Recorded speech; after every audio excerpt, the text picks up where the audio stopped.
നമസ്കാരം. മലയാളി വാർത്തയിലേക്ക് സ്വാഗതം. ഹമാസ് മേധാവി ഇസ്മായിൽ ഹാനിയയെ ഇറാനിൽ വെച്ച് കൊലപ്പെടുത്തി യുദ്ധത്തിന് തുടക്കമിട്ട ഇസ്രായേൽ പ്രധാനമന്ത്രി ബെഞ്ചമിൻ നെതന്യാഹുവിന്റെ മുഖത്ത് ആദ്യമായി മരണഭയം തെളിയുന്നു.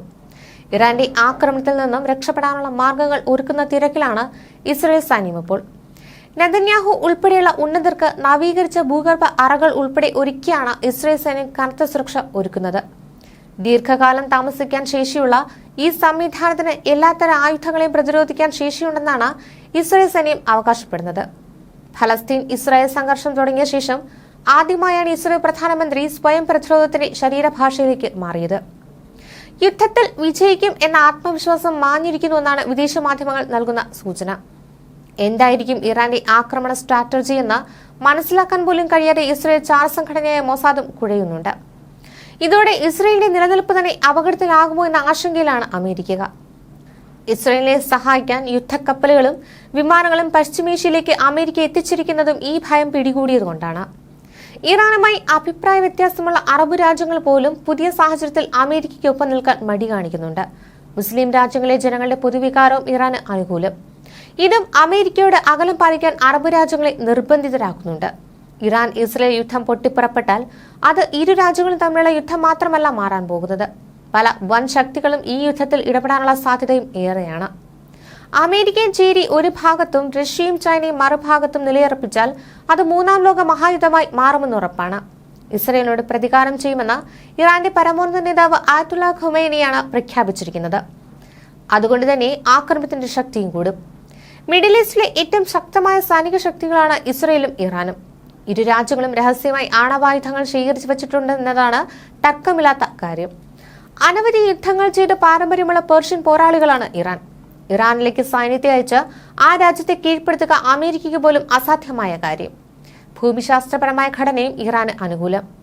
അതുകൊണ്ട് തന്നെ യുദ്ധം പൊട്ടിപ്പുറപ്പെട്ടാൽ വ്യോമാക്രമണത്തിലൂടെ ഇറാനെ ആക്രമിക്കാനാണ് ഇസ്രായേൽ ശ്രമിക്കുക. രാഷ്ട്രീയ സ്വാധീനവും സൈനിക ശേഷിയും ഇന്റലിജൻസ് മികവുമാണ് ഇസ്രായേലിന്റെ കരുത്ത്. സ്വന്തം ജീവൻ ബലിയർപ്പിക്കാൻ തയ്യാറുള്ള പോരാളികളായ ജനതയാണ് ഇറാന്റെ പ്രധാന കരുത്ത്. നിലവിൽ ആണവരാഷ്ട്രമല്ലെങ്കിലും നിരവധി ആണവായുധങ്ങൾ ഇറാന്റെ കൈവശമുണ്ട്. ഇതിനു പുറമെ സജീവമായ ആണവ സമ്പുഷ്ടീകരണ പദ്ധതിയും ഇറാനുണ്ട്. അടുത്തിടെയായി ഇറാൻ ആണവ സമ്പുഷ്ടീകരണം നടത്തുന്ന തോത് വലിയ രൂപത്തിലാണ് ഉയർത്തിയിരിക്കുന്നത്. ഇസ്രായേലിന്റെ കരുത്ത് എടുത്തുകാട്ടിയാൽ രാഷ്ട്രീയ സ്വാധീനം, സൈനിക ശേഷി, ഇന്റലിജൻസ് മികവ് എന്നിങ്ങനെ പല മേഖലകളിൽ മുന്നിലുള്ള രാജ്യമാണ് ഇസ്രായേൽ.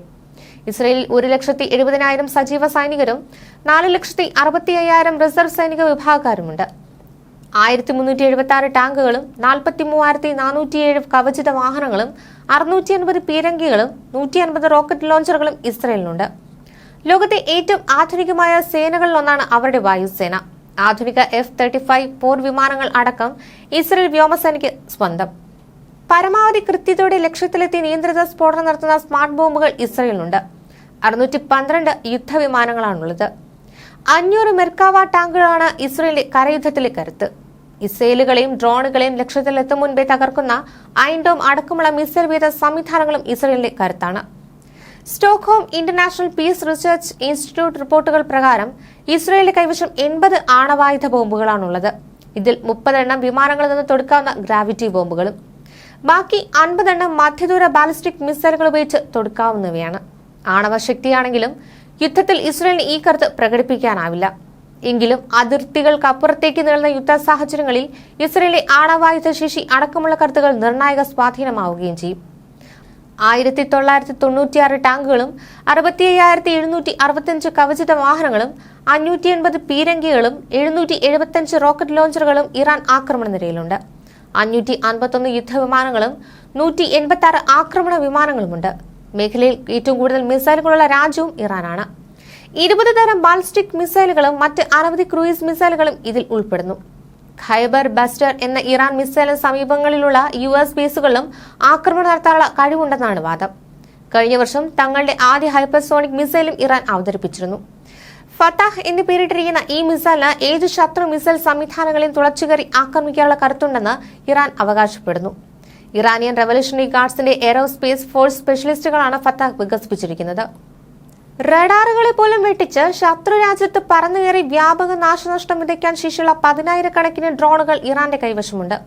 ലോകത്ത് ഏത് രാജ്യത്തും കടന്നുകയറി ആക്രമിക്കാൻ ശേഷിയുള്ള ചാവേറുകൾ കൂടിയാകുമ്പോൾ ഇറാന്റെ പോർമുഖത്തെ ഇസ്രയേൽ ഭയക്കുക തന്നെ വേണം. അതായത് ഇറാനും ഇസ്രയേലും തമ്മിൽ ഒരു പൂർണ്ണ യുദ്ധത്തിലേക്ക് കാര്യങ്ങൾ പോയാൽ അത് കൈവിട്ടു പോകാൻ തന്നെയാണ് സാധ്യത.